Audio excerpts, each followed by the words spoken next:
there is a certain segment of people that when they respond to the things they see the mass deportation coalition doing, particularly we sued DHS last week over deportation data. I think we're being lied to about the deportation numbers. I think everyone kind of knows that at this point.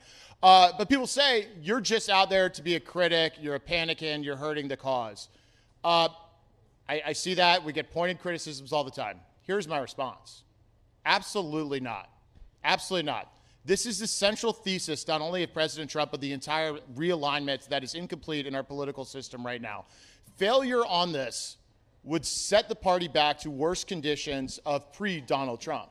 Because what you would have, if we were to return to those policies and frameworks, is the same thing, but with the veneer of kind of it's now America First magnified. And that, I think, is like perpetual, doom for the Republican Party. Second, the numbers are going to come out, and President Trump's legacy will ultimately judge, I think, singularly on this issue. And the worst situation is for him and others around him not to realize that fact by putting a Band-Aid over the situation as it exists now with very limited enforcement. The numbers, when they do come out, and there's a lot of talk on the last panel about what would the snap moment be.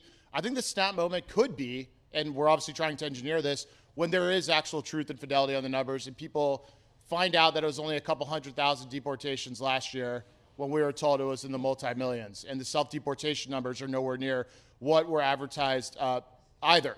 And so all that to say is this is helping the coalition stay together. I think mass deportation is the glue that helps the coalition stay together.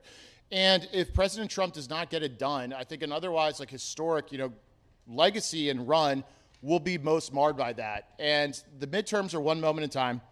I'm thinking of a much, much longer trajectory here.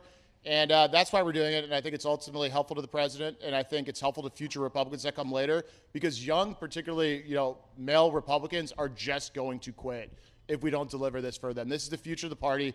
It'll be a single issue voting block for future candidates, not this election cycle, but definitely moving forward. I think it's going to play huge in 2028. And so that's all the reasons why I think this is absolutely constructive, if uncomfortable.